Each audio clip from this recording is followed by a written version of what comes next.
같이 보겠습니다. 매일경제 일면입니다. 이 트럼프 관세 조속 합의 노력하겠다라고 어젯밤 10시에 한미 정상 간 첫 통화가 이루어졌습니다.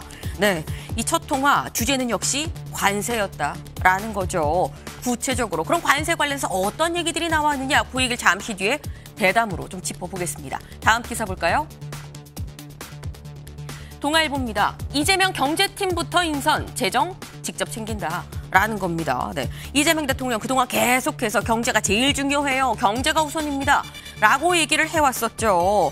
그러면서 새 정부 인선도 당장 대통령실의 경제참모부터 직접 인선을 했다라는 겁니다. 여기 좀 같이 볼까요? 정책실장의 김용범 전 기재부 1차관, 그리고 이 경제성장수석의 하준경 이 한양대 경제학과 교수, 이 대통령의 경제책사로 불렸었죠. 그리고 신설되는 재정기획보좌관의 류덕현 이 중앙대 경제학과 교수, 한국교세연구원 출신으로 이 부분에 있어 좀 더 강화하는 게 아니겠느냐라는 얘기가 지금 같이 나오고 있습니다. 네. 일단 이렇게 기재부 장관, 산업부 장관 얘기보다 먼저 경제참모진부터 빨리 꾸렸다라는 얘기, 이 얘기인즉슨 어쨌거나 확실하게 좀 드라이브를 경제정책의 주도권 딱 쥐고 가겠다 대통령실이, 이 얘기로 좀 해석이 될 수 있는 부분인 건데, 더불어서 당장 이 대통령 취임 첫날 비상경제 TF를 꾸리고 거기서 추경을 논의했었던 거 기억하시나요? 이 추경 관련해서 좀 더 본격적인 윤곽이 드러나고 있습니다. 다음 기사 볼까요?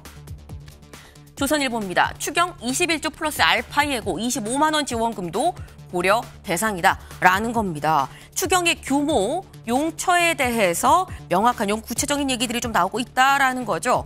처음에 최소 35조 플러스 알파다라는 얘기가 있었는데 앞서서 14조 원 먼저 편성한 게 있었기 때문에 그거 말고 여기에 20에서 21조 더해서 35조 정도 채우겠다라는 겁니다. 용처 25만 원 지원금 화폐, 이 지역 화폐로 하겠다라는 얘기가 나오고 있다라는 거죠. 요 얘기 잠시 뒤에 대담으로 자세히 좀 짚어보겠습니다. 다음 기사 볼까요?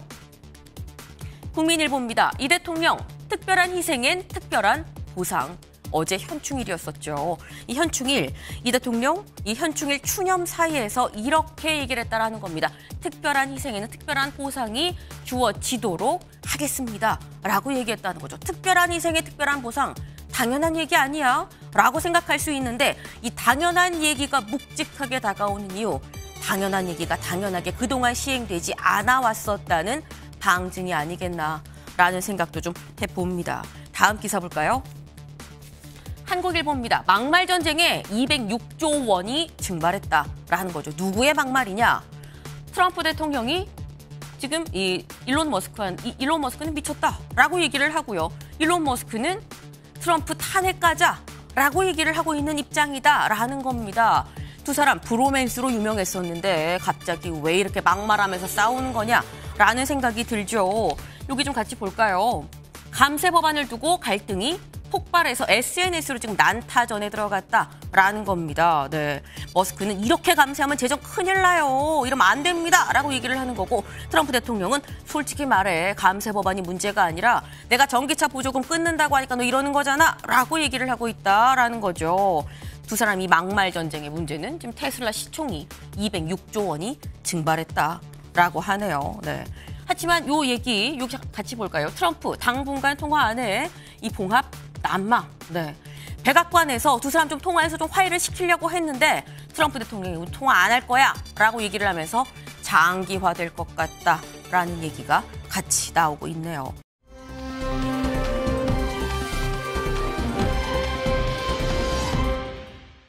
네, 굉장히 많은 사람들이 끝도 없이 줄을 서 있는데 여기 어딘지 눈치채셨죠? 파란 지붕입니다. 여기 청와대죠. 네, 지금 이재명 대통령 지금 현재 있는 용산에서 다시 청와대로 옮길 거다라고 얘기를 했습니다. 그러다 보니까 지금 사람들 그럼 이제 청와대 못 보는 거 아니야? 라고 생각해서 너도 나도 지금 청와대 관람 신청줄이 입장 대기줄이 200m다라는 거예요. 한도 끝도 없이 이어져 있다라는 거죠. 청와대 오픈런 현상이 빚어지고 있다라고 하네요. 네. 아침의 매일경제 뉴스 종합 비타민, 언제나처럼 TV로 좀 크게 보시다가요. 궁금한 점 유튜브 댓글로 남겨주시면 같이 좀 얘기를 해보겠습니다. 함께해 주실 분들 소개합니다. 안녕하세요.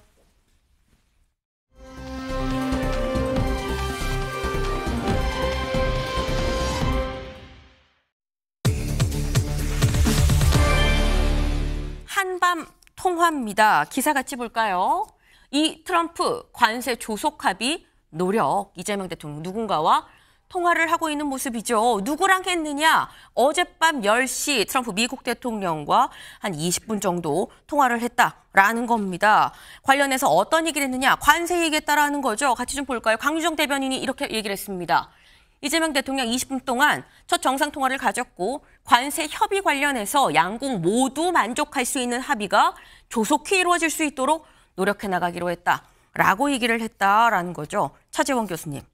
양국 모두 만족할 만한 성과를 이 두 대통령이 얘기를 했다라고 하는데 이게 사실 굉장히 좀 어려운 부분이긴 합니다. 맞습니다. 일단 첫 단추를 잘 끼웠다라고 좀 보십니까? 예, 뭐 아무래도 가장 양국 간의 가장 큰 현안이 지금 관세 문제잖아요. 그쵸. 그렇기 때문에 목표가 양쪽 모두가 만족할 수 있는 부분이라는 뭐 공동의 목표는 잘 설정한 것 같고요. 문제는 이러한 그러니까 지금 모든 것은 뭐 악마는 디테일에 있다고 네. 사실 어떻게 보면 상당히 양측 간에 그러니까 타협하기가 쉽지 않은 부분들이 많거든요. 그렇기 때문에 이런 부분들에 대해서 양쪽 실무진들의 협상을 독려하자까지 이야기한 부분은 상당히 뭐 저는 첫 단추는 잘 깼다는 생각이 듭니다. 네. 일단 양국 모두 가장 큰 관심은 관세일 수밖에 없고 여기에 대해서 우리 모두의 베스트를 좀 찾아보자라는 얘기에 대해서는 좀 공동의 목표로 첫 단추는 좀 잘 끼운 거 아니겠느냐라는 말씀을 하셨어요. 근데 관세 얘기를 하면서 관세 얘기만 딱 하고 끊었느냐라는 겁니다. 아니라는 거죠. 다음 기사 볼까요? 이 트럼프 각자 골프 실력 소개하며 동맹 위한 라운딩 갖자. 트럼프 대통령 골프 광으로 유명하죠. 근데 이 트럼프 대통령한테 같이 얘기를 하면서 골프 얘기가 나왔다라는 겁니다. 그래서 나온 얘기가 우리 동맹을 위한 우리 한번 골프 한번 칩시다. 라운딩 한번 같이 나가시죠. 라는 얘기를 했다라는 거예요. 트럼프 대통령이랑 골프 자주 친 정상이 있었는데 누군지 영상으로 같이 볼까요?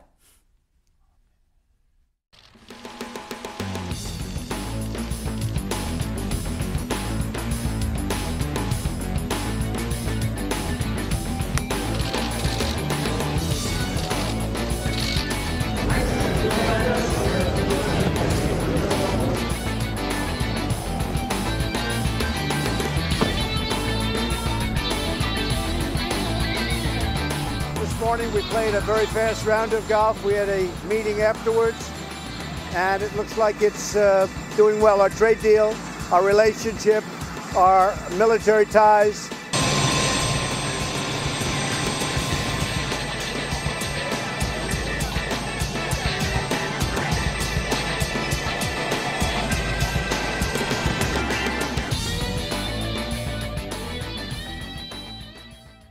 네. 지금 보신 것처럼 무려 5번이나 두 사람 같이 골프를 쳤었죠. 일본 전 아베 이 총리의 모습입니다. 그 당시에 이른바 골프 외교다라는 얘기도 나왔었어요. 근데 이걸 보면 윤주진 위원님, 보통 이 뭐 친목 도모를 위해서 또 어떤 영업적인 차원에서도 골프 라운딩 많이들 가잖아요. 이재명 대통령 아베 전 총리의 길을 좀 가는 걸까라는 생각도 살짝 듭니다. 만약에 정말 두 정상이 골프를 같이 칠 수 있다면 그것은 뭐 진영의 논리를 떠나서 대한민국 국익을 위해서 매우 좋은 모습일 거라 생각을 합니다. 특히 트럼프 대통령 자체가 골프를 너무나 좋아하고 네. 그 바쁜 선거 유세 캠페인 일정 속에서도 골프는 빼놓지 않을 정도로 상당히 좋아하는 스포츠로 알려져 있죠. 만약에 정말 골프 라운딩이 성사가 된다면 그것은 더할 나위 없이 좋은 또 격이 없이 주요 현안들에 대해서 의견을 공유할 수 있는 시간이 될 것이라고 생각을 합니다. 네. 그러나 이제 제가 좀 걱정되는 것은 이런 통화를 통해서 골프라든지 또 여러 가지 에피소드에 대해서 이야기한 것은 좋지만 네. 사실은 지금 현재 한미 양국이 갖고 있는 현안 중에는 관세 협상도 물론 중요한 문제지만 뭐 주한미군을 비롯한 한미동맹 문제도 매우 중요한 이슈인데 네. 사실 이러한 것에 대해서 조금 더 구체적인 어떤 공감대를 형성하는 메시지가 나왔다면 더욱더 좋았을 것이다라는 아쉬움은 있지만 어쨌든 만약에 이번 주까지 이 통화가 넘어갔다면 국내적으로 상당히 우려가 많았을 거예요. 그런데 어쨌든 뒤늦게나마 됐다는 것이 다행이라고 생각을 합니다. 네. 만약에 통화가 좀 더 늦어졌었더라면 많은 우려의 목소리가 나올 수도 있었겠지만 하지만 일단 이 통화가 이루어졌고 그리고 통화에서도 첫 단추를 아까 잘 꿰인 것 같다라는 데에 대해서는 같이 좀 이 동의를 하신 그런 부분이에요. 골프나 뭐 이런 부분들 만약에 실제로 골프를 같이 친다 그러면 이건 여야를 뭐 떠나서 당연히 잘하고 이 좋은 일 아니겠느냐라는 라고 말씀을 하셨습니다. 근데 골프 얘기만 한 건 아니고요. 이런 얘기도 했다고 합니다. 다음 기사 볼까요? 한미 정상 암살 위험 공유. 어려움이긴 강력한 리더십이다라는 얘기가 두 정상 간 통화에서 나왔다라는 거죠. 두 사람의 어떻게 보면 공통 분모다라고 좀 볼 수도 있는 게 두 사람 다 테러 위협에 처했었다라는 거죠. 근데 이게 사실 차지원 교수님, 네. 이게 뭐 공통 분모라고 말하면 좋은 분모라고 볼 수는 사실 없는 거긴 해서 저희가 분모라는 말을 붙이기가 좀 애매하긴 한데 어쨌거나 다음에 만나서 실제 만나서 뭔가 동질감을 좀 같이 느낄 수 있는 부분인 것 같다라는 생각이 좀 들어요. 그렇죠. 우리가 처음 만나는 사람하고 상당히 관계를 뭐랄까 좀 돈독하게 정진시키기 위해서는 공통의 관심사, 공통의 경험 이런 것들을 공유하면 아무래도 친밀감이 빨리 커지잖아요. 아, 저 상대에 대한 저 사람도 똑같은 나와 같은 생각을 갖고 있다. 아니면 나와 같은 경험을 했다.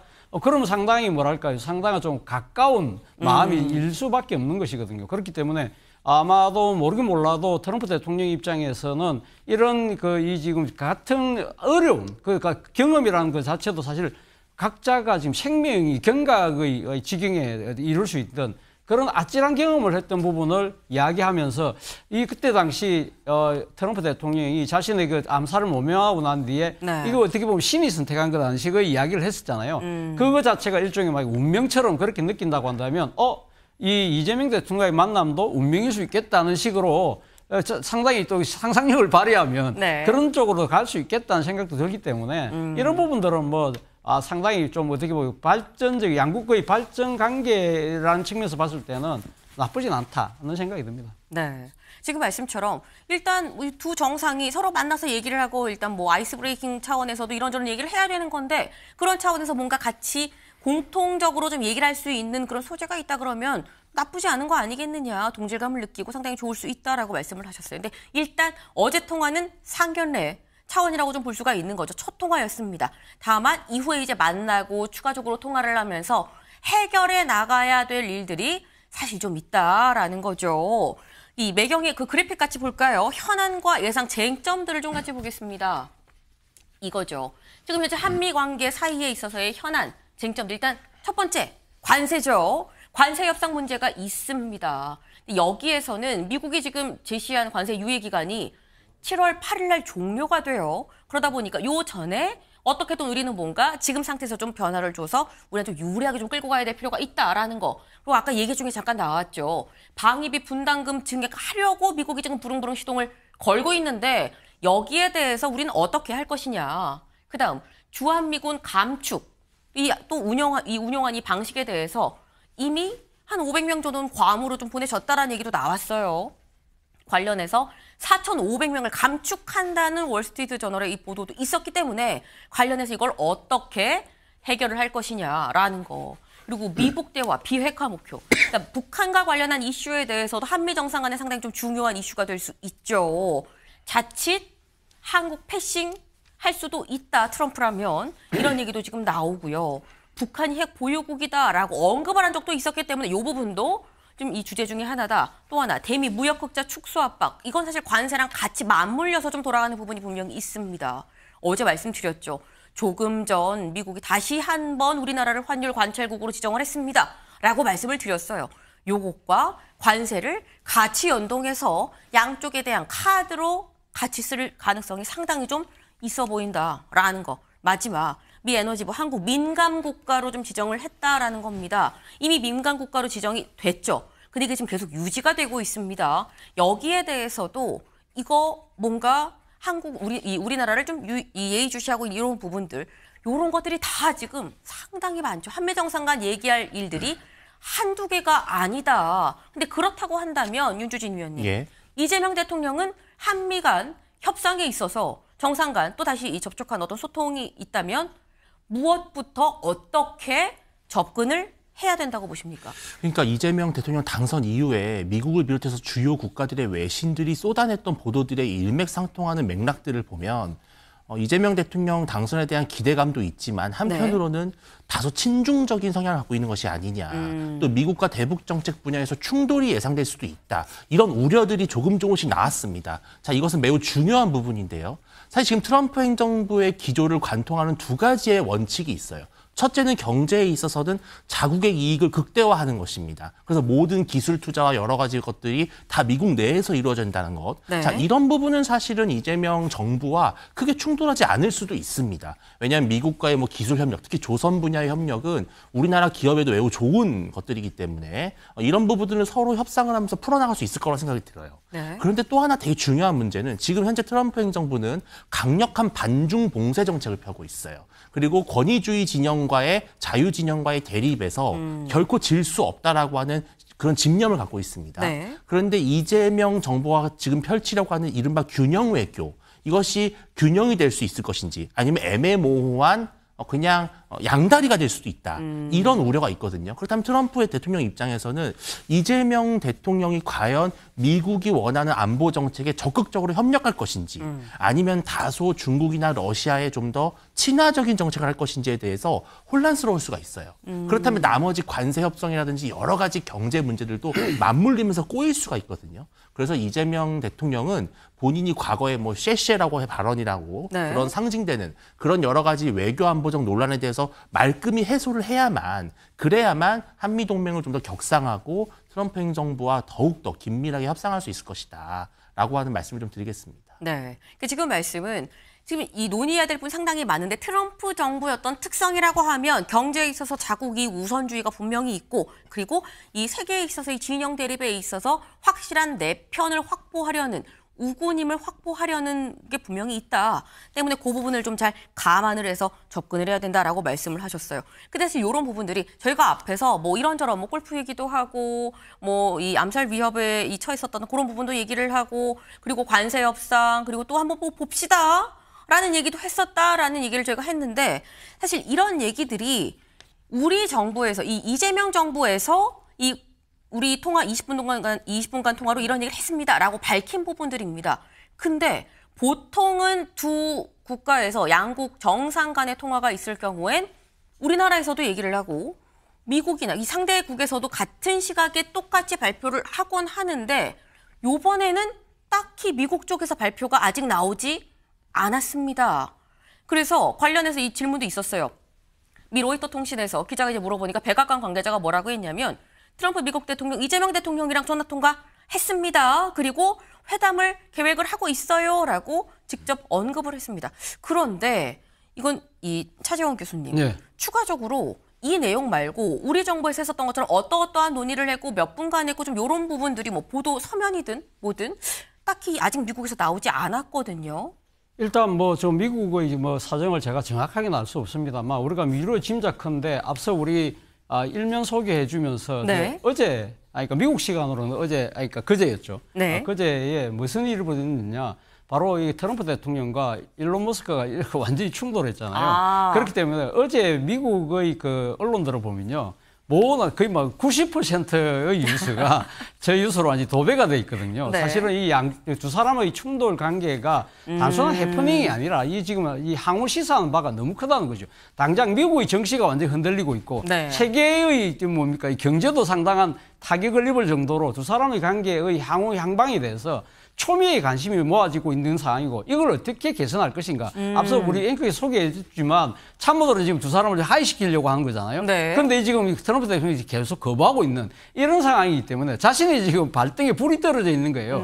그러나 한국이라는 이 맹방, 네. 한국의 대통령이 지금 취임을 했는데 이 며칠 동안 계속 전화를 안 하고 있다면 이것도 문제가 생길 수 있으니까 전화는 한 거예요. 했는데 그 부분에 대한 후속적인 여러 가지 절차를 하기에는 지금 트럼프 행정부의 경향이 너무 없어 보인다는 생각에서 아마 저런 일이 벌어지고 있는 것이 아닐까 추측해 봅니다. 네, 지금 일론 머스크와의 어떤 SNS 싸움, 전쟁 때문에 여기까지 좀 신경을 쓸 여지가 아직 좀 없었다라는 말씀이신 건데 지금 이 시각 현재 이 용산 대통령실에서 어제 한밤에 있었던 양국 정상 간 통화에 대한 브리핑이 있습니다. 잠깐 들어보고 오실까요? 통화했습니다.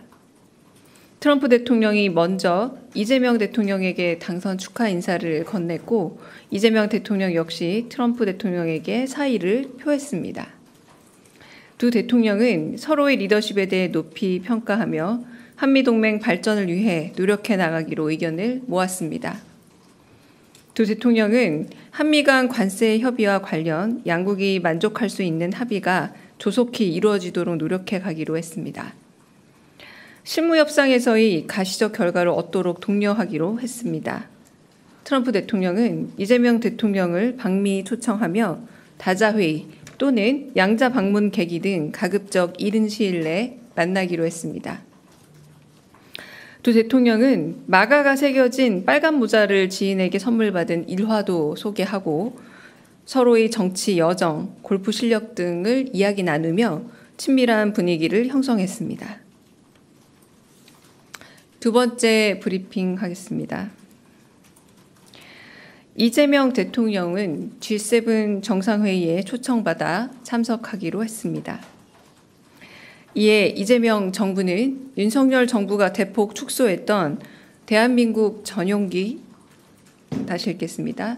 이에 이재명 정부는 윤석열 정부가 대폭 축소했던 대한민국 대통령 전용기 탑승 언론인 숫자를 문재인 정부 당시 수준으로 복원할 예정입니다.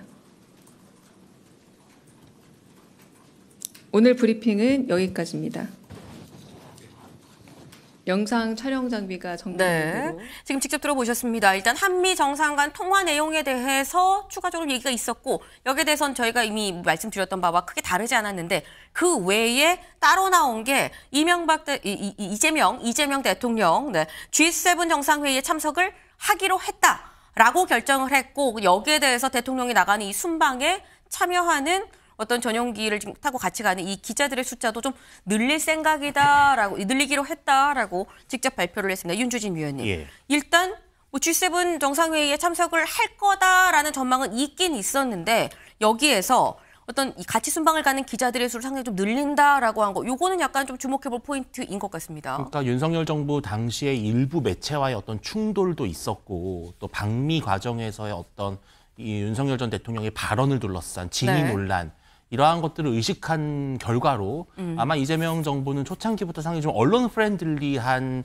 기조를 더 확대함으로써 국민들에게 조금 더 호감을 사려고 하는 그런 모습으로 보입니다. 또 이번 G7 캐나다에서 열리는 G7 회의에 참석을 하는 것은 매우 고무적인 일이고요. 본의 아니게 사실은 이재명 대통령이 당선 직후에 정말 한 달도 되지 않은 시점에 다자 외교의 무대에 서는 것이고 또 여기서는 사실 트럼프 대통령과의 만남도 가능할 수 있습니다. 그것이 꼭 회담 성격이 아니더라도요. 그래서 우리가 지금 현재 처해 있는 여러 가지 대외 리스크를 고려한다면 이재명 정부가 여러 실타래처럼 꼬인 문제들을 펼 수 있는 그런 좋은 계기가 될 것으로 전망이 됩니다. 네, 지금 말씀처럼 사실 G7 정상회의에 참석을 할 거다라는 전망은 있긴 했습니다만 말씀처럼 이 G7 정상회의에 참석한다고 별도로 브리핑에서 얘기를 하는 이유가 말씀처럼 차재원 교수님. 네. 결국 가면 여기에서 트럼프 대통령을 만나게 되지 않겠냐라는 거거든요. 여기에서 몇 분 동안 어떤 얘기를 할 것이냐 어떻게 전망하십니까? 글쎄요. 일단 어제 저희가 양국 간 정상 통화를 통해서 동맹이만큼 자주 보자 이야기를 했잖아요. 그 때문에 아마 그 연장성산에서 아마 우리 대통령실에서도 그걸 결정을 한 것 같아요. 사실 6월 4일 날 취임을 해서 6월 15일 날부터 회의가 열리니까 그러니까 열흘 만에 지금 해순방을 나갈 수 있는 거예요. 그쵸. 그런데 이 지금 G7 회의에는 상당히 그러니까 G7 국가뿐만 아니라 어떤 나름 또 이 한국을 비롯한 이 상당히 세계의 이 평화나 이런 부분에 기여하는 나라들도 오기 때문에 한 20개국 정상이 모인다고 보면 되는 것이거든요. 그렇기 때문에 상당히 그러니까 이 다자간 무대 속에서 양자간 회담들을 많이 하지만 시간을 많이 빼기는 힘들어요. 그렇기 때문에 아마 우리 정부 입장에서도 과연 갔을 때 이 트럼프 대통령하고 단독 회담이 과연 가능할 수 있을 것이냐. 그리고 또 하나는 시간을 얼마만큼 확보할 것이냐. 그런 부분들에 아마 저울줄 했는데 어제 트럼프 대통령이 자주 보자. 그러니까 그러면 단독 회담은 확실히 할 수 있고 어느 정도 여러 가지 문제들에 대해서 일단 물꼬는 틀 수 있다고 생각을 한 것 같아요. 그리고 또 하나는 이번 정상회담에는 일본 정상도 오거든요. 그렇기 때문에 한미일 간의 뭐랄까요 안보 협력 체계 이런 부분 차원에서도 한미일 3자 회담도 아마 이루어질 가능성이 크지 않을까. 그리고 지금 일본 시게루 총리하고는 아직까지 통화도 못 했거든요. 그런 측면에서 보면 상당히 중요한 외교 무대가 되지 않을까 생각이 듭니다. 네, 지금 말씀처럼 이재명 대통령 지금 취임한 지 며칠 되지 않았습니다만 바로 또 이제 순방을 가면서 다자 무대에 데뷔를 하게 되는 상황이 왔습니다. 그리고 이 다자 무대 데뷔와 맞물려서 트럼프 대통령도 실제로 이 한미 간 정상회의를 하게 되는 상황이 바로 지금 도래했다라는 거죠. 지금 당장 외교 무대에 대비하는 이재명 대통령 지금 많은 준비를 좀 꼼꼼하게 할 좀 시간이 좀 필요하겠다라는 생각이 좀 드네요.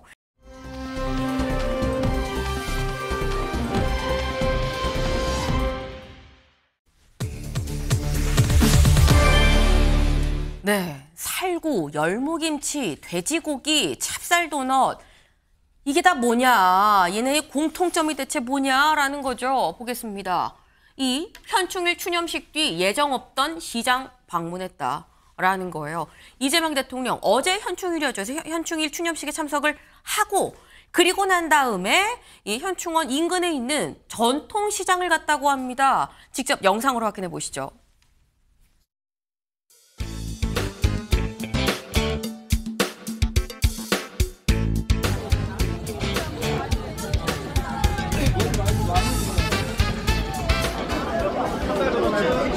찹쌀 도넛. 찹쌀 도넛을 몇 개 드릴까요? 설탕 붙여드릴게요. 설탕 넣고 안 넣고.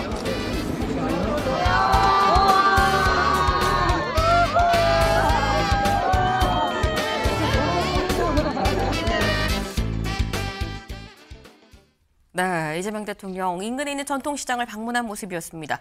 이 키워드의 공통점이 대체 뭔데 저걸 다 저렇게 다 나열했어 싶었는데 보니까 이게 다 이재명 대통령이 어제 직접 가서 산 것들이라고 해요. 살구, 돼지고기, 열무김치, 도너츠 뭐 이렇게 샀는데 지금 보니까 도너츠를 설탕 안 묻혀주세요라고 이재명 대통령도 그렇고 김혜경 여사도 그러고 손 묻히지 마세요라고 얘기를 하는 모습이 좀 보입니다. 일단 차재환 교수님, 네. 도넛에 설탕 묻히십니까? 저는 안 묻힙니다. 네. 그러니까 도넛에 설탕은 안 묻히는데 이재명 대통령, 네. 지금 보면 예정 없이 갑자기 갔거든요. 네. 이 약간 노무현 전 대통령의 약간 이런 모습이 살짝 생각이 나기도 하고요. 어떻게 보셨습니까? 일단 뭐 이재명 대표가 내세우는 키워드 중에 하나가 실용화네요. 그러니까 본인이 지금 관제에 가보니까 아무런 물품도 없고 뭐 밥에 먹을 거리도 없더라. 그런데 어제 공식 국가기념일인 현충일, 그러니까 이 추모식을 마치고 난 뒤에 바로 인근시장으로 가자. 여기에 보면 정말 실용적인 모습이 보인다는 것이고 또 하나는 민생의 현장을 챙기겠다는 그런 의지가 강하게 담겨 있는 것이죠. 그런데 문제는 실용이고 민생이고 다 좋은데 물품 사려고 하면 대형마트도 있고 백화점도 있는데 굳이 재래시장을 갔다? 네. 그거는 좀 더 민생을 챙기더라도 좀 더 힘들고 어려운 낮은 곳으로 가겠다는 이재명 대통령의 국정 철학 이런 걸 보여주겠다는 생각이 당연히 있는 것이고요.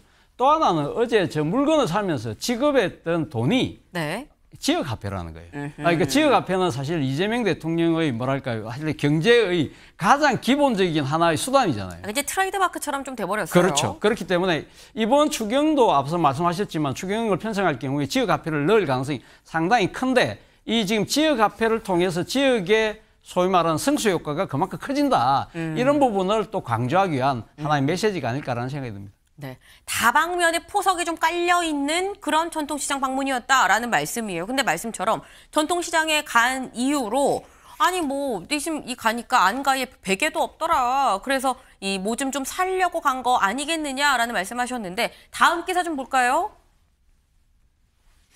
임시거처 안가에 베개도 없다 하더라라고 얘기를 하면서 이재명 대통령 부부 재래시장 깜짝 방문을 했다라는 겁니다. 근데 이런 얘기를 이재명 대통령이 지난번에 용산 대통령실에 처음 가서 이 인선 발표할 때도 살짝 좀 얘기를 했었어요. 윤주진 위원님. 예.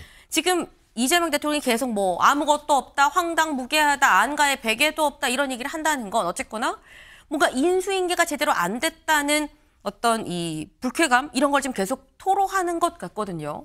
그러니까 이제 윤석열 정부에서 넘어오는 과정에서 조금 뭔가 협조가 본인이 기대했던 만큼 되지 않았다라고 하는 그 섭섭함을 토로한 것이라고 보는데요. 사실 저는 재래시장 방문이 꼭 이런 뭐 안가에 베개가 없어서 뭔가 물품을 사기 위해서라기보다도 사실 이재명 대통령은 여기 남성 사계시장을 꽤 자주 갔던 분이에요. 예, 작년 총선 때 네. 여기서 유세를 많이 하셨었어요. 아하. 바로 여기가 지역구가 어디냐면 동작을입니다. 그 류삼영이라고 하는 이제 총경 출신의 네. 그분이 여기 후보셨는데 그때 그 맞상대가 누구냐? 바로 국민의힘의 나경원 의원입니다. 그랬죠. 그래서 여기가 서울의 서울 함락이라고 하는 일종의 요새 같은 곳이었어요. 나경원을 이겨야만 서울을 이긴다라고 하는 상징성이 있었어요. 그때 기사를 보시면 아마 다 기억하실 겁니다. 네. 그래서 이때 이재명 당시 당대표가 전국에서 유세를 가장 많이 갔던 곳이 바로 동작을이에요. 그리고 남성 사계시장에서 유세를 많이 했습니다. 네. 그런데 오늘 어제 여기를 찾은 거예요. 저는 이런 걸 보면 이재명 대통령은 어떻게 보면 좋은 뜻으로 말씀드리는 겁니다. 네. 참 무서운 사람이다. 그러니까 본인이 아픈 손가락이었던 왜냐하면 본인이 더불어민주당 인재 영입 3호로 영입해서 네. 공천했는데 졌잖아요. 네. 그런데 1년이 지나서 대통령이 되고 나서 기어이 다시 여기를 찾아서 여기 유산명 위원장도 와 있었습니다. 네. 이런 모습을 보면 역시 민주당 지지층은 정말 이재명 대통령을 좋아할 수밖에 없을 것이다. 저는 그런 생각이 좀 들더라고요. 네. 지금 좋은 뜻이에요 라고 일단 먼저 앞자락을 까셨어요. 그리고 하신 말씀이 이런 거 보니까 이재명 대통령 무섭다라고 말씀을 하셨는데 그러니까 그만큼 굉장히 꼼꼼하게 좀 챙기고 있다는 얘기 아니겠느냐라는 취지의 좀 그런 말씀이었습니다. 그런데 요것도 그럼 꼼꼼하게 다 생각하에서 나온 거냐라는 거죠. 다음 기사를 좀 볼까요? 이 대통령 재래시장 깜짝 방문, 진관사 태극기 배지도 화제였다라는 겁니다. 여기 사진 좀 같이 볼까요? 이재명 대통령 밝게 웃고 있죠. 그리고 여기에 뭐가 이렇게 달려 있습니다. 달려 있는데 요게 대체 뭐냐라는 거예요. 요거 좀 확대해서 보면 같이 볼까요? 네, 이거죠. 지금 여기에 보면 여기에 태극기가 있는데 우리가 아는 태극기의 모습과는 좀 다릅니다. 그리고 이게 좀 찢어진 건지 부러진 건지 이랬다라는 거 이게 뭐냐? 진관사 태극기다라는 겁니다. 진관사 태극기가 뭔지 여기 좀 항일 독립운동의 상징이다라고 되어 있는데 아까 매일경제 기사 다시 한번 가보죠. 여기에 설명이 자세히 나와 있습니다. 진관사 태극기 3.1운동 직후에 사용된 것으로 추정되는 유물 일장기 위에 먹으로 덧그려서 항일 의지를 나타냈다. 태극 문양 4개의 배지가 이 일반적인 태극기랑 좀 다르다. 근데 원본 태극기의 불탄 자국, 손상 흔적을 다시 재현하면서 우리가 본 것처럼 지금 저게 원본입니다. 그러니까 저 끝이 살짝 좀 잘려 있죠. 그걸 그대로 좀 살려서 재현을 했다라는 겁니다. 이게 진관사 칠성각을 해체하고 복원하는 과정에서 그러다 보니까 진관사, 일명 진관사 태극기다라고 얘기를 하는 거예요. 이게 차재원 교수님. 네. 아까 윤주진 위원님은 이재명 대통령 무서운 사람이에요. 좋은 뜻입니다라고 얘기를 했어요. 이 진관사 태극기도 알고 현충일날 고려를 해서 했다는 거냐라는 거죠. 근데 이 지금 진관사 태극기 배지를 그러니까 네. 지금 대통령실이나 이재명 대통령이 준비한 것이 아니라 네. 원래 지난번 취임식 때 국회를 가니까 국회의장인 우원식 의장이 이 배지를 달아주면서 이건 어떻게 보면 우리 민족의 정체성을 아마 상징하는 것이다. 네. 그래서 달았으면 좋겠다고 해보니까 이래 의미가 있네요. 그러면서 달기 시작한 건데 사실은 네. 그 이전부터 계속 태극기 배지를 달았잖아요.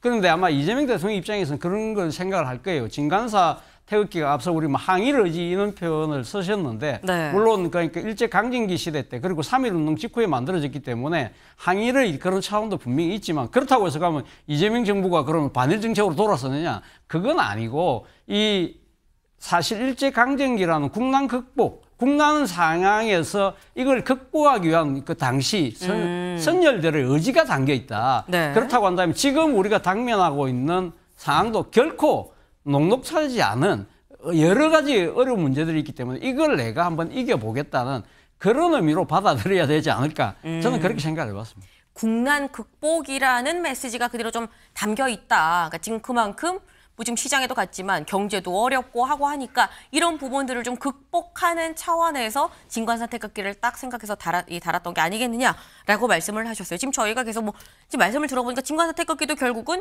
민생, 경제랑 좀 연관이 또 있는 부분인 거고 그리고 더불어서 전통시장 간 것도 정말 물품을 사러 갔다기보다는 민생 경제를 좀 지금 현재 어떤지 경청을 좀 하려고 간 거 아니겠느냐라는 말씀을 공통적으로 좀 지금 좀 주셨는데 실제로 경제 말만 하는 게 아니라 정말 좀 많이 신경을 쓰는 것 같다라는 얘기가 나옵니다. 왜? 다음 기사 볼까요? 이재명 경제팀부터 인선을 했다라는 겁니다. 재정 직접 챙기겠다는 의지 아니겠느냐라는 거예요. 어제 직접 이른바 대통령실 경제참모진을 발표를 했습니다. 다른 데 말고 경제참모진만 콕 집어서 또 발표를 했는데 그 얘기 들어보고 오시죠. 먼저 김용범 정책실장입니다. 코로나19 당시 위기 대응을 담당한 경험을 가진 인사로 이재명 대통령의 공약 실현과 민생 위기 극복을 위한 정책 집행의 적임자입니다. 경제성장 수석은 하준경 한양대 교수입니다. 거시경제와 산업정책의 해박한 학자이며 이 대통령의 공약 수립 과정에도 참여해 대통령의 경제, 성장 철학에 대한 이해도가 높습니다. 재정기획보좌관은 유덕현 중앙대 교수입니다. 손꼽히는 재정 전문가로서 민생 회복과 경제 활력을 위한 재정 전략 수립 및 국정과제 실현을 위한 재정 운영 방안을 마련하는 그런 역할을 맡게 될 것입니다. 마지막은 사회수석입니다. 문진영 서강대 교수입니다. 복지제도에 대한 이해가 깊으며 아동수당 도입 등 실효성 있는 정책을 제시해온 분으로 대통령의 복지국가 비전을 구체화할 것입니다. 네, 지금 직접 들어보셨죠. 여기 그대로 지금 나와 있습니다. 지금 강원색 비서실장이 어제 발표를 했죠. 누굴 얘기했냐. 김용범 정책실장, 그리고 하준경 경제성장수석, 그리고 그 옆에 류덕현 재정기획보좌관. 없던 게 신설이 된 겁니다. 그리고 덧붙여서 하나 더 사회수석도 발표를 했어요. 여기 문진영 사회수석. 사실 이 복지 부분에 있어서 좀 더 방점을 찍는 이 그동안 연구를 해왔었고 공부를 해왔었다라고 하죠. 문진영 교수 지금 사회수석으로 임명이 됐다라는 건데 사실 이걸 보면 윤주진 위원님, 우리가 통상 생각을 할 때 기재부 장관, 산업부 장관, 이런 부분들을 좀 굵직굵직하게 격을 생각할 수도 있는데 그게 아니라 정책실장뿐만 아니라 경제성장수석 그리고 보좌관까지 신설해서 같이 발표를 했거든요. 네. 이건 어떻게 해석을 해야 되는 겁니까? 그러니까 지금 이재명 대통령이 내걸었던 기치가 성장과 회복이지 않습니까? 네. 그러니까 경제가 너무 어렵고 지금 마이너스 성장의 가능성까지 우려가 되고 있는 상황에서 경제를 챙기는 대통령이라고 하는 이미지를 분명히 각인시키는 것이 상당히 중요한 모멘텀이죠. 특히 올해 안에 어떤 경제가 반등하는 신호를 주지 못한다면 국민들이 느끼는 박탈감이 상당히 클 것이기 때문에 그런 부분 되게 중요하고요. 저는 이런 경제팀 인선을 보면서 참 어떤 것을 느끼냐면 네. 역시 광역단체장 출신 대통령의 경쟁력이라는 생각이 듭니다. 그러니까 이게 보면은 대부분 경기도지사 시절에 연을 맺었던 분들이 많아요. 네. 그러니까 지금 재래시장을 가도 사실은 이재명 대통령은 되게 자연스럽지 않습니까? 그게 왜 그러냐면 성남시장부터 시작해서 아마 수많은 재래시장을 다녔을 거예요. 그러니까 이것이 우리 정치가 실은 좀 깨달아야 될 부분인 것이 네. 여야를 넘어서 민주당이고 국민의힘을 넘어서 광역단체장 출신이라고 한다면은 이렇게 여러 사회 각계 저명 전문가들을 함께 일하고 공부하고 스터디할 기회가 많았을 거란 말이죠. 그러한 것들이 이렇게 인선에 드러나는 것이 저는 앞으로 우리 정치가 조금 더 좀 지향해야 할 그런 모습이 아닌가 생각이 듭니다. 네. 지금 어쨌거나 지자체장으로서 성남시장도 하고 경기도지사도 하고 하면서 같이 스터디하고 정책을 배우고 같이 고민했었던 사람들 인재가 두루두루 인재풀이 그만큼 상당하고 거기에 대해서 같이 본인이 녹아져 있는 이런 경험들이 다 그대로 나오는 거 아니겠느냐. 바로바로 유능한 인재를 좀 뽑아 쓸 수 있는 풀이 있다는 거. 그리고 바로바로 뽑아서 쓸 수 있는 어떤 판단이 된다는 거. 이런 부분들이 좀 높게 평가할 만하다라고 말씀을 하셨어요. 근데 요번에 이 인사는 이 경제팀을 좀 중심으로 발표를 했긴 했습니다만 조직 개편도 같이 발표를 했습니다. 조직도를 좀 같이 볼까요? 조직도 요번에 발표한 조직도를 같이 보겠습니다. 지금 여기 보면 좀 어디는 좀 빨간색, 어디는 주황색, 또 어디는 하늘색 정신이 없을 수 있어요. 근데 이게 뭐냐? 지금 보면 빨간색은 신설이 된 거고요. 주황색은 확대 개편이 된 겁니다. 이 같이 좀 보겠습니다. 일단 여기부터 보겠습니다. 대통령 비서실장 밑에 국정 기록이 따로 하나 들어가고요. 관리가 이제 새로 신설이 됐다라는 거예요. 이 국정 기록 관리가 지금 신설이 됐고 그리고 여기 또 빨간색 또 하나 있죠.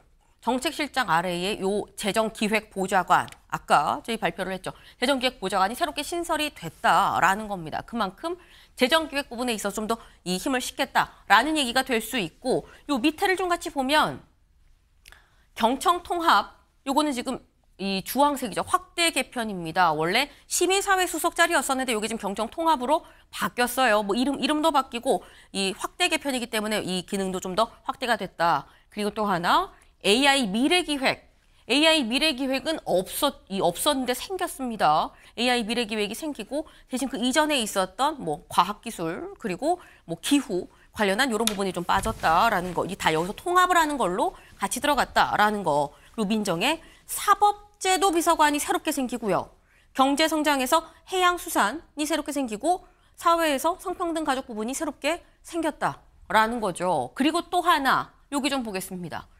외교안보 특별보좌관이 여기 있고요. 그리고 위기관리센터장이 원래는 2차장 밑에 있었던 거가 위기관리센터가 국가안보실장 직속으로 바로 들어갔다라는 거죠. 이런 게 차재원 교수님. 네. 사실 조직 개편을 보면 앞으로 이재명 정부, 그러니까 이재명 정부의 어떤 대통령실이 뭘 추구하는지가 좀 명확하게 드러나는 거거든요. 어떻게 보십니까? 그렇죠. 일단 뭐 어제 조직들을 보면 일단 그 윤석열 정권 때 상당히 많이 윤석열 대통령의 국정 철학에 맞춰서 개편되는 조직을 민주당 정부가 과거 했던 그러한 이 시스템으로 복원했다는 측면이 일단 눈에 띕니다. 앞서 말씀하신 것처럼 국정기록관리관실이라든지 또 국가위기관리센터를 독립시켜서 위로 올린다든지 이런 부분들은 상당히 그러니까 과거의 조직을 그냥 복원하는 측면이 분명히 있는데 여기 눈에 띄는 부분은요. 제가 생각했을 때 가장 눈에 띄는 부분은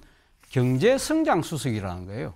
그동안은 이때가 역대 경제수석이었지 성장을 단 정부가 단 한 번도 없었거든요. 네. 그렇기 때문에 이 경제성장이라는 부분이 이번 맡은 하준경 경제수석이 슈페트식 성장, 기업의 혁신을 통한 성장을 이야기하고 있는 것이기 때문에 네. 과거 문재인 정부가 했던 소득중도 성장하고는 다른 계를 이야기하고 있다. 그런 측면에서 보면 상당히 주목할 대목이고요. 그리고 또 하나는 AI 미래 기획수석이라는 거예요. 결국 대한민국 향후 먹거리가 결국 AI에 대한 개발과 투자 이것이 제대로 그러니까 현실화됐을 때에만 우리가 나라의 먹거리를 확보할 수 있다는 그런 이재명 대통령의 철학이 이제 담겨 있는 것이고요. 네. 또 하나 주목되는 것이 사법제도 비서관실을 만들었다는 거예요. 사법제도 비서관실은 그만큼 이재명 정부가 사법개혁에 대한 상당한 지금 우선순위를 두겠다는 것인데 여기서는 또 하나 주목할 대목이 대법관 정원 문제를 졸속으로 하지 않겠다. 이 쉽게 말해서 제도 비서관을 통해서 국민적인 공감과 지지 속에서 사법개혁을 이뤄내겠다는 그러한 의지가 담겨 있는 것이 아닐까라는 생각이 듭니다. 네, 지금 조목조목 좀 설명을 해주셨습니다. 그리고 특별히 좀 봐야 될 게 사법제도 비서관이랑 미래기획소 이런 부분 좀 봐야 된다라고 콕 집어서 말씀을 해주셨죠. 관련해서 중앙일보 기사 같이 볼까요? 네, AI 미래기획수석 사법제도 비서관 시설 이거 더 세진 대통령실을 의미하는 게 아니겠느냐라는 거예요. 지금 요런 이 새로운 수석과 새로운 비서관이 생겼다라는 거, 요거 윤주진 위원님. 예. 중앙일보는 이거 대통령실의 힘이 더 커졌다라고 해석을 했습니다. 동의하십니까? 그렇게 볼 수 있을 것 같습니다. 왜냐하면 이재명 대통령의 주요 국정 기조에 맞춰서 여러 가지 좀 자리들을 신설한 점들은 또 국정상황실을 컨트롤 타워 성격으로 해서 확대 개편한다고 한 점, 이러한 것들을 보면은 그립을 강하게 잡고 가겠다라는 것으로 보이고요. 이것은 또 어떤 의미가 있냐 하면은 인수위 없이 출범한 정부이기 때문에 아마 인사청문회 등등을 거치면은 장차관 내각 구성에 시간이 소요되지 않겠습니까? 그럼 그러한 시간을 허비하지 않도록 대통령실에서 많은 것들을 챙기겠다라고 하는 것도 볼 수가 있고요.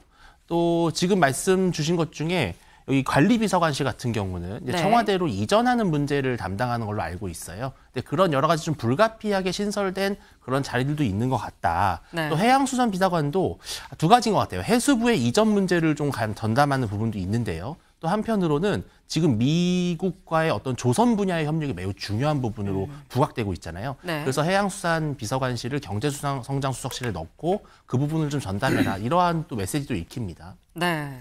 지금 일단 뭐 중앙일보의 얘기처럼 어쨌거나 이재명 대통령이 얘기했었던 그런 중요한 포인트들을 다 서포트를 할 만한 비서관, 뭐 수석들이 곳곳에 신설되고 혹은 확대 개편되지 않았느냐 이 얘기인즉슨 결국 대통령실의 이 힘은 더 세졌다라고 봐야 된다라는 거죠. 그리고 이 더 힘이 세진 대통령실에서도 특별히 주목을 한 게 아까 말씀드렸죠. 경제 참모진을 확실하게 보강을 했다라는 겁니다. 여기부터 빨리 인선을 해서 신경 써서 가겠다라는 겁니다. 네. 실제로 아까 말씀드렸죠. 비상경제 TF 꾸리고 첫날부터 비상경제 TF 꾸려서 추경부터 얘기를 했다라는 거. 추경 관련한 얘기도 지금 나옵니다. 다음 기사 볼까요? 추경 21조 플러스 알파 예고 25만 원 지원금도 고려하고 있다라는 거죠. 네. 이르면 이달 말에 2차 추경 요거 좀 처리를 할 수 있다라는 얘기까지도 나오고 있습니다. 진성준 정책위 의장 얘기 잠깐 들어보고 오시죠. 그러니까 35조 원에서 14조 원 정도를 빼면 한 20조, 21조 정도가 추가로 필요하다는 게 당의 기본 입장인데 네.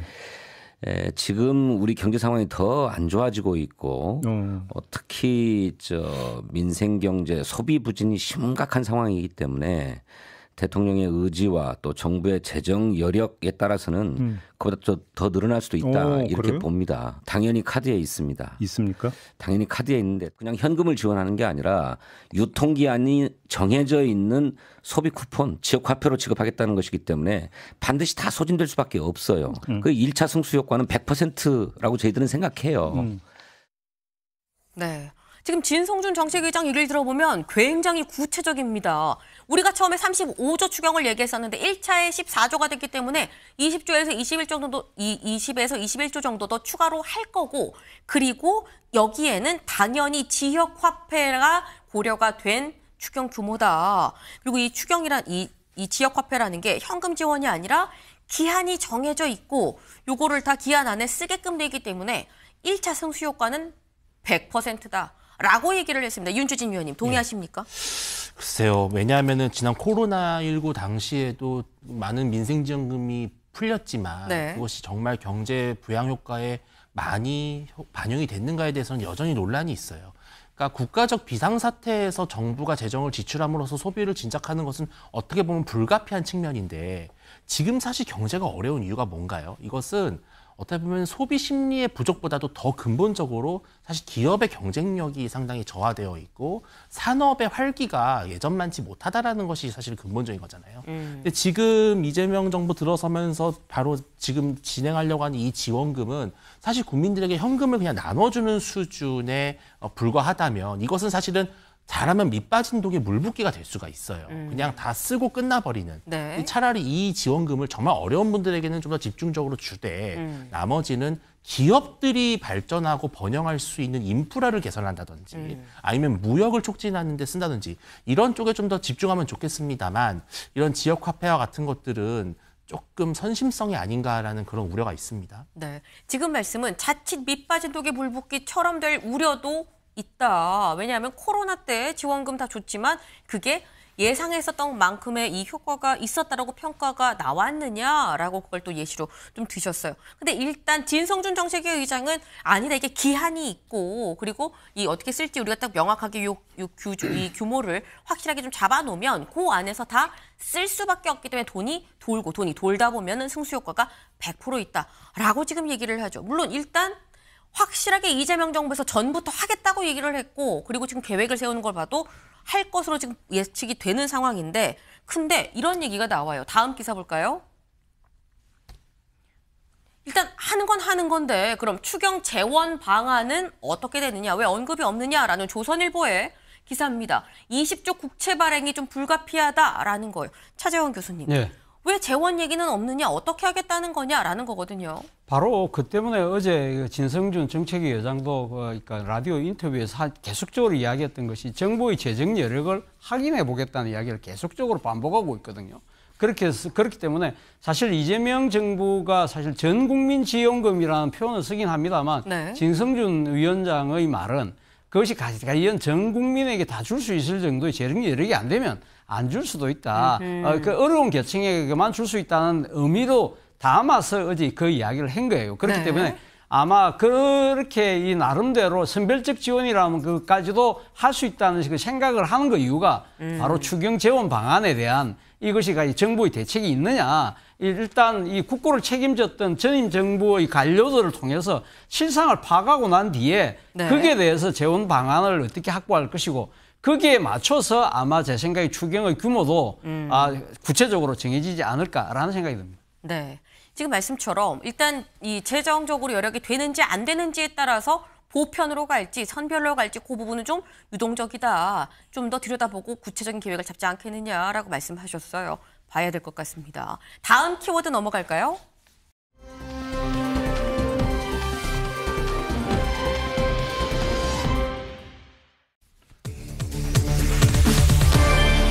(12일) 처리?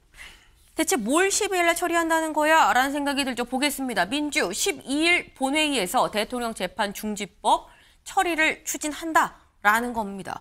대통령 재판 중지법이 뭐야 싶을 수 있어요. 일단 12일 날 처리한다라고 했는데 여기 좀 보겠습니다. 민주당 지도부의 한 의원이래요. 익명입니다. 현 민주당 원내 지도부의 임기 마지막 날인 12일에 열리는 본회의에서 형사소송법 개정안을 통과시킬 계획입니다. 라고 얘기를 했다라는 거죠. 그래서 동아일보가 12일 날 처리할 걸로 보입니다. 라고 얘기를 했는데 문제는 대통령 재판 중지법이라는 거 나는 처음 들어봤는데 생각하실 수 있습니다. 지금 현재 국민의힘에서는 이게 이재명 대통령 방탄법이다라고 얘기를 하는 것 중에 하나죠. 같이 볼까요? 국민의힘이 주장하는 이른바 이재명 방탄법입니다. 형사소송법 개정안. 요게 지금 얘기하는 이 재판 중지법이다라는 거죠. 대통령이 되면 재판이 중지된다라는 거. 그리고 또 하나가 이 선거법 개정안. 그러니까 이른바 지금 현재 이재명 대통령이 이 파기환송을 해서 이 항소심 앞두고 있는 부분인 건데 여기에 대해서 행위 부분을 빼서 이렇게 되면 아예 면소가 된다. 이 적용할 법이 없기 때문에 아예 그냥 면소가 된다라는 요 이른바 면소법. 그리고 헌법재판소법 개정안, 요건 이제 헌법재판소에서 다시 한번 판단을 받을 수 있도록 해서 4심제로 가는 거 아니겠느냐라는 얘기가 나오는 부분들.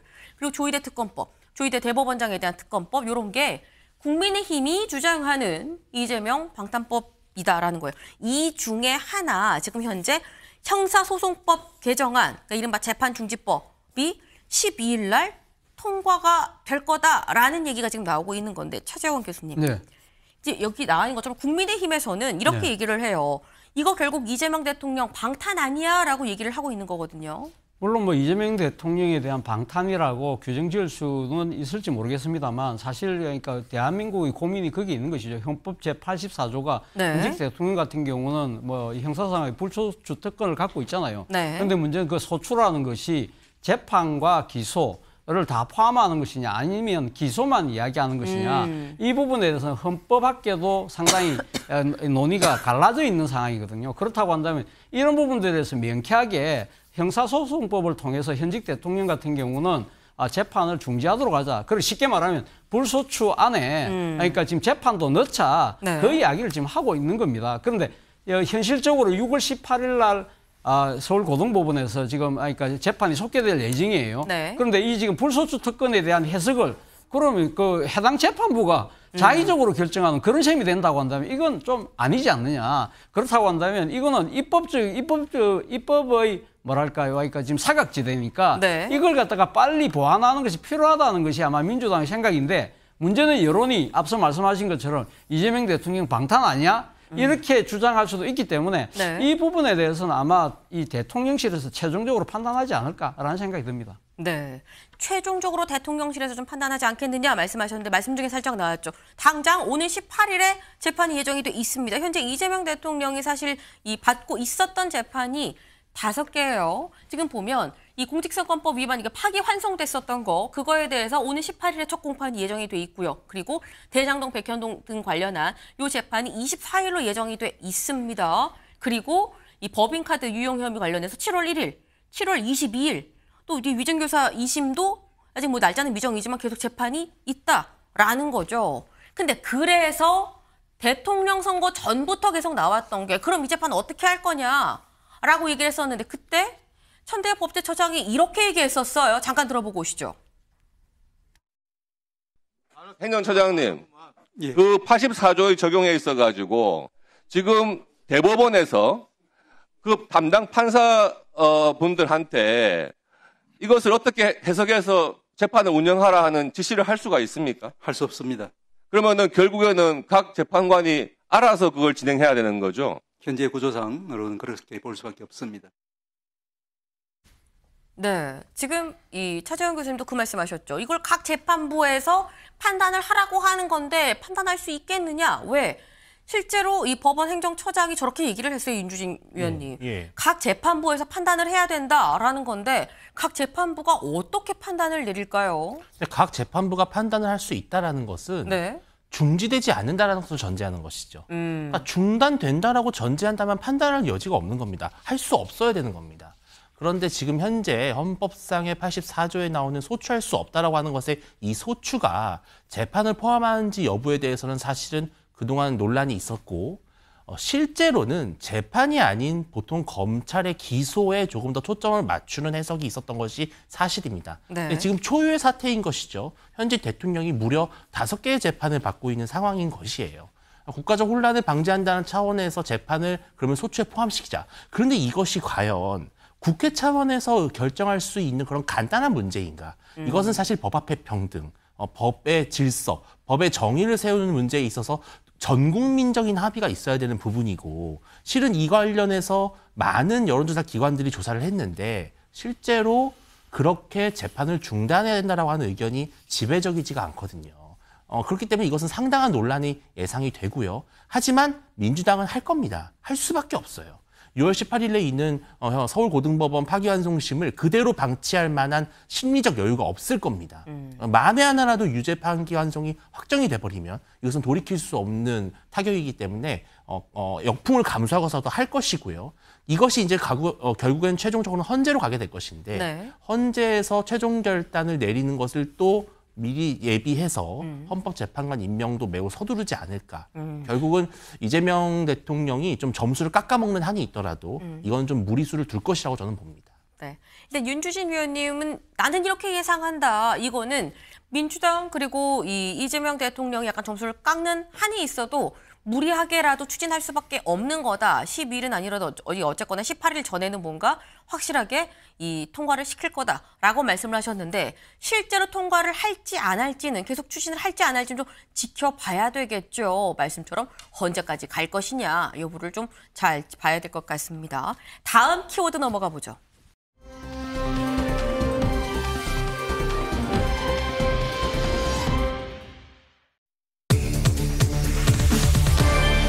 연일 공개 행보입니다. 누가 연일 공개 행보를 했느냐? 네, 바로 김문수 전 후보인 거죠. 김문수 전 후보 어제 현충일 날 직접 이 참배를 하러 갔습니다. 연일 공개 행보를 하고 있다라는 건데 가서 뭐라고 했는지 잠깐 들어보고 오실까요?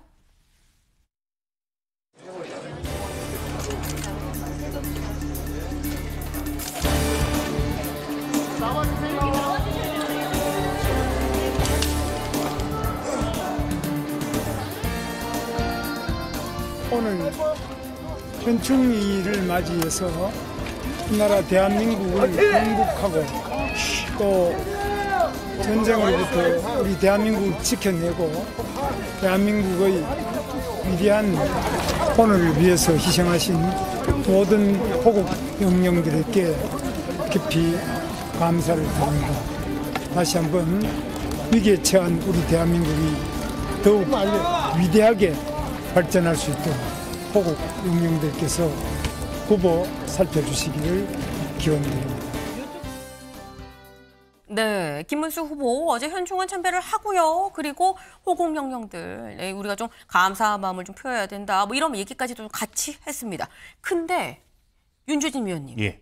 보통 대선이 끝나고 대선에서 패하고 나면 대선 후보가 이렇게 계속 활동을 했었나라는 생각이, 공개 행보를 했었나라는 생각이 들거든요. 사실 좀 생소하죠. 네. 보통 대선이 끝나면은 외국으로 가는 경우도 있고요. 아니면은 자숙하는 모습을 보이거나 행보를 하더라도 대부분은 본인의 지지층과의 어떤 교류, 또 본인을 도와줬던 인사들에 대한 감사함의 표시, 뭐 식사 이 정도는 하는데 사실 현충원을 참배한다는 것은 아주 정치적인 행보거든요. 저는 그래서 김문수 전 후보께서 충분히 어떤 향후 정치 행보에 대한 포석이 있으시고 그렇기 때문에 마치 대선 캠페인을 방불케 하는 네. 그런 모습을 연출한 것이다. 분명히 의도가 있는 것이다라는 생각이 듭니다. 네. 지금 말씀은 보통은 선거가 끝나고 나면 후보는 이 시야에서 약간 사라지기 마련인데 그렇지 않고 공개 행보를 한다는 거 이건 결국은 당권을 염두에 두고 있다는 거 아니겠느냐라고 말씀을 하셨어요. 그런데 그럼 후보만 모여야 되는데 후보가 아니라 옆에 누가 있냐면 김용태 비대위원장이 같이 갔습니다. 그럼 김용태 비대위원장은 이 현충원에 가서 참배를 하고 기자들이 당연히 이거저거 물어봤겠죠. 뭐라고 얘기했는지 직접 들어보시죠. 제가 어찌됐든 임기를 마치게 된다면 그 다음에 새로운 비대위가 들어설 텐데 그 비대위는 아마 전당대회를 준비하는 관리형 비대위가 되지 않을까 싶습니다. 그 임기에 연연하지 않겠습니다. 남은 기간에 제가 말씀드렸던 그 개혁의 선명성을 드러낼 수 있고 우리가 무엇을 잘못했는지 시민들께 알려드리고 그러한 반성의 역할을 다할 수 있다면 언제라도 마무리할 수 있다는 말씀을 다시 드리겠습니다. 글쎄요, 저는 개혁하는 과정에서 방법론에 대해서는 그렇게 중요하다라고 생각하지 않습니다. 중요한 것은 저희가 개혁하려고 하는 의지이고. 네, 김용태 비대위원장 사실 요 앞서서 의총에서 권성동 원내대표는 사퇴를 했는데 김용태 비대위원장은 사퇴하지 않은 상태에서 임기가 더 있다. 많은 거취 관련해서 얘기를 좀 들어보고 있다라고 얘기를 하면서 좀 보류 상태였었어요. 근데 지금 얘기를 들어보니까 일단 개혁하려는 의지를 좀 분명하게 하고 개혁의 선명성 그리고 반성 역할을 좀 다 할 수 있도록 내가 뭔가 토대를 마련을 하겠다라는 취지로 지금 얘기를 하고 있습니다. 근데 약간 좀 이게 묘한 게 윤주진 위원님. 예. 그동안 김용태 비대위원장이 좀 다 같이 모든 전 지도부가 다 같이 좀 내려와야 되는 거 아니냐라고 친윤계에서 얘기를 좀 주장을 해왔었는데 거기에 반대해서 계속 남아있는 거라는 시각도 분명히 있었는데 요번에 간 걸 보면 또 김문수 후보랑 같이 또 갔어요. 김용태 비대위원장은 어디에 서 있는 겁니까? 저도 잘 모르겠습니다.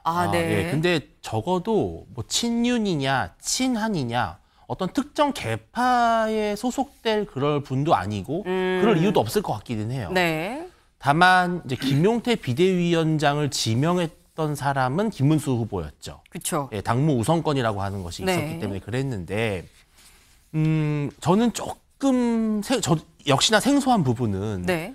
전 대통령 후보, 그러니까 지금 후보가 아니라 네. 이미 대선 전의 후보와 현직 비대위원장이 함께 현충원 참배를 하는 모습이 실은 저로서는 약간 어색하고요. 굳이 같이 간다면 사실 중간에 서야 되는 사람은 김용태 비대위원장이죠. 네. 왜냐하면 당의 최고 대표지 않습니까? 김문수 전 후보는 그 당시의 후보였지만 지금은 평당원의 네. 신분입니다.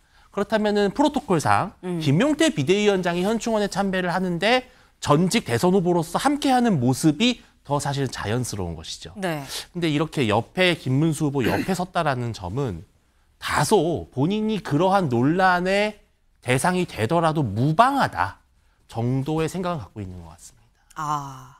내가 논란의 대상이 돼도 좀 무방하다라는 생각 아니겠느냐라는 건데 논란의 대상이 돼도 무방한데 김문수 후보 옆에서 있다는 거는 얘도 그냥 친 김문수라고 좀 생각이 될 여지가 없잖아 있어 보여요. 네. 근데 아까 김용태 비대위원장이 뭐라 그랬느냐? 이제 뭐 원내대표 선거도 있고 하는데 어쨌거나 제가 이 개혁 반성의 틀을 좀 놓겠습니다라고 얘기를 했거든요. 실제로 다음 기사 좀 볼까요? 국힘 새 원내대표 16일 선출입니다. 당장 다다음 주 월요일인 거죠. 얼마 남지 않았습니다. 원내대표 이 선거 날짜가 나온 상태에서 이렇게 되면 친윤, 친한이 충돌을 할 수밖에 없고 사실상 이미 충돌을 하고 있는 상황인 건데 이렇게 되면 이거는 차재원 교수님. 네. 사실 이건 어떻게 보면 약간 좀 오히려 더 객관적으로 좀 보실 수도 있을 것 같아요. 지금 친윤, 친한계 격돌 상황에서 네. 김용태 전 비대위원장, 아까 저희는 주어가 김용태 비대위원장이었거든요. 네. 친윤과 친한계는 김용태 비대위원장을 누구 편이라고 생각을 할까라는 겁니다. 글쎄요. 뭐 지금 김용태 비대위원장이 누구 편이냐.